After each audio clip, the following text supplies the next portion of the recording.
Let me paint you a picture.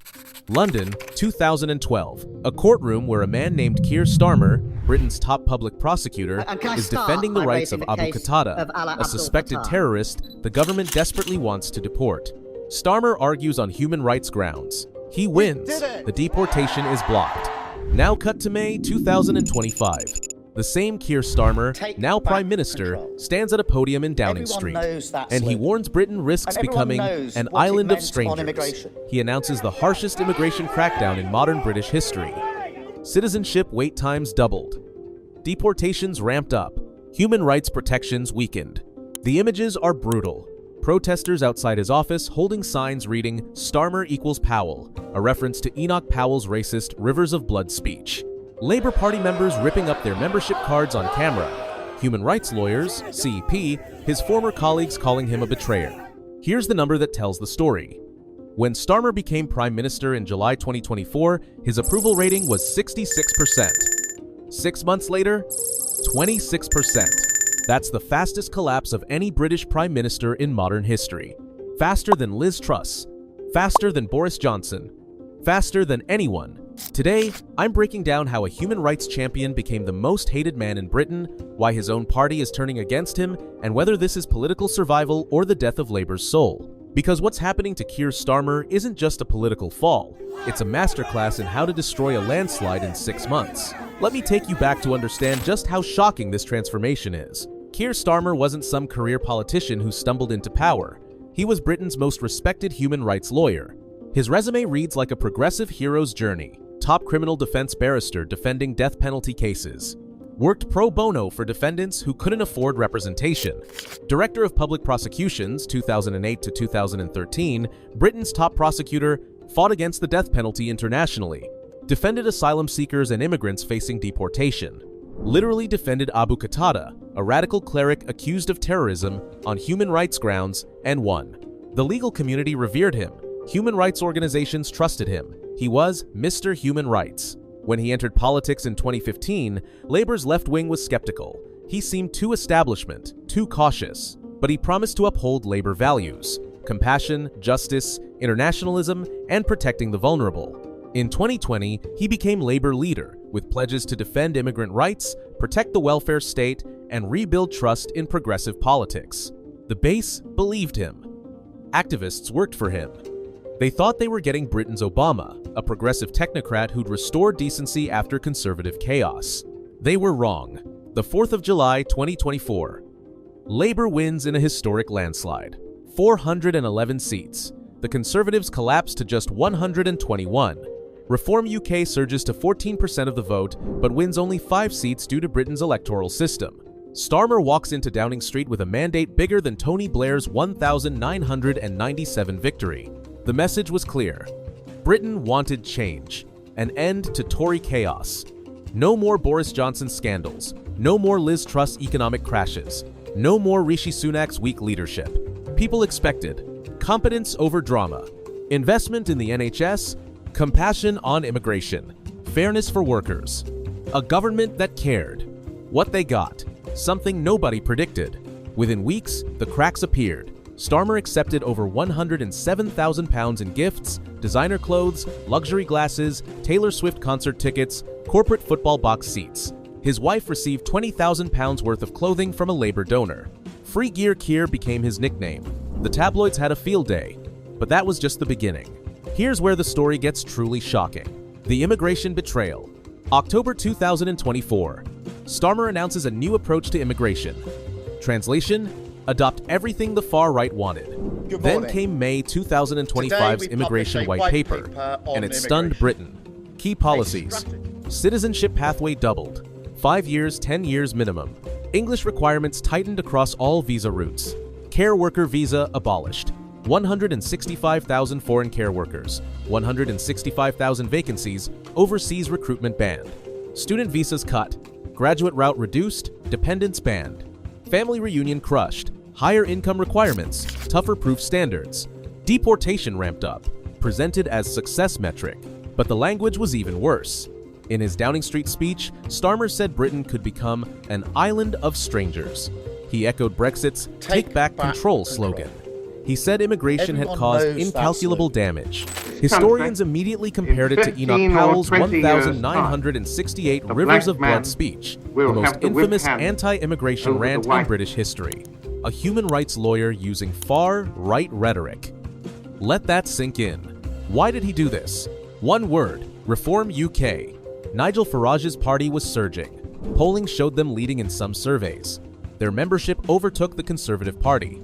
Projections suggested Reform could win hundreds of seats in the next election. Starmer panicked. His advisors told him, go hard on immigration or lose everything. So he did. And it backfired spectacularly. But immigration wasn't the only fire. 1. Free Gear Keir, the luxury hypocrite.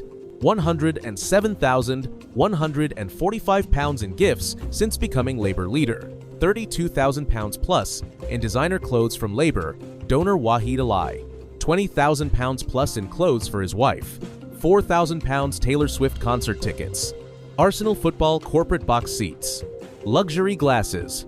Meanwhile, he was telling the country, we all need to tighten our belts. Tough decisions ahead. The optics were devastating. A prime minister preaching austerity while living like a celebrity.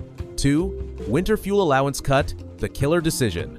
Here's where it got truly cruel. Starmer cut winter heating support for 10 million pensioners. The allowance, up to £300 year AN, helped elderly Brits afford heating during brutal winters. He axed it. Savings: £1.4 billion. Experts predict 4,000 plus extra deaths this winter from cold, USD-related illnesses among vulnerable elderly people, while giving £9 billion in pay rises to public sector unions. Let me repeat that for you. Cut heating for freezing pensioners to fund union pay rises. Pensioners protested in the streets, some in wheelchairs, some wrapped in blankets against the cold, holding signs, Starmer wants us dead. 3. Farmer inheritance tax, the tractor rebellion. November 2024. Starmer announces 20% inheritance tax on farms worth over £1 million. Sounds reasonable? It's not. Farmland is expensive. Equipment is expensive. A typical family farm easily exceeds £1 million in assets but generates minimal profit. The result? Family farms would have to be sold to pay the tax. Multi-generational farming families forced out. The response was unprecedented. Over 10,000 farmers drove tractors to London. They blocked roads, protested outside Parliament. The biggest farmer protest in a generation. Signs read, "No farmers, no food, no future." Starmer refused to back down. 4. 2. Tier policing. The Elon Musk controversy. Summer 2024. Far-right riots erupted after a stabbing in Southport. Hotels housing asylum seekers were attacked. Starmer's response was swift. Hundreds arrested. Courts fast, tracked convictions. Rioters jailed within days. Some got years in prison for social media posts encouraging violence. But then pro-Palestine protests continued for months. Some violent, some with illegal chants. Far fewer arrests. Lighter sentences. The perception. One rule for white far-right protesters, another for minority activists. Elon Musk tweeted, "2-tier Keir." It went viral. Whether true or not, the damage was done. Starmer looked biased.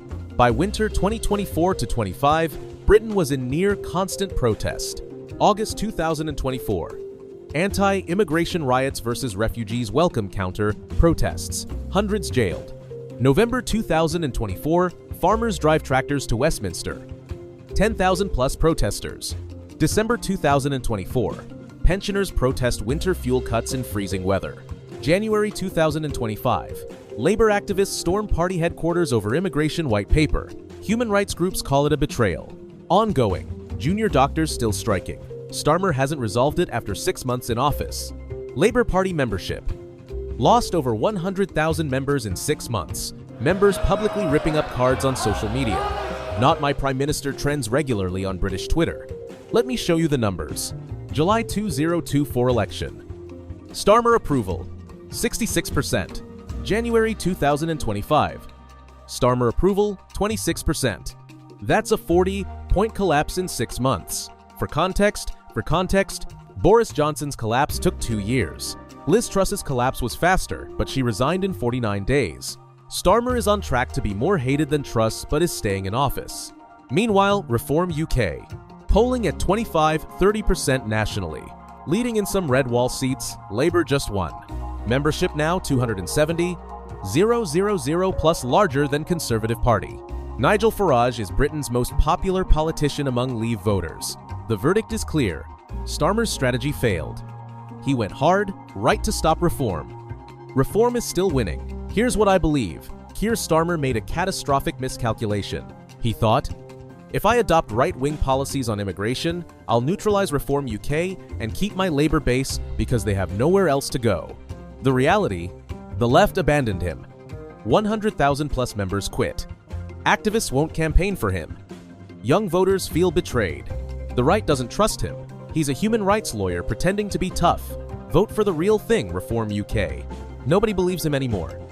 The gift scandal destroyed his integrity brand. He lost the left, didn't win the right, and satisfied nobody. The pensioners hate him, the farmers hate him, immigration activists hate him, Reform voters think he's a fraud. His own party is fracturing. In trying to please everyone, he pleased no one. So here's my question for you. Is Starmer done? Can he recover? Or is Britain heading for a Reform UK government with Nigel Farage as Prime Minister? Drop your prediction in the comments. And if this breakdown helped you understand what's happening in British politics right now, hit subscribe, because I'm telling you, this story is just beginning. Next up, why Germany's far right is surging, even though the economy is strong. The answer involves immigration, but not the way you think.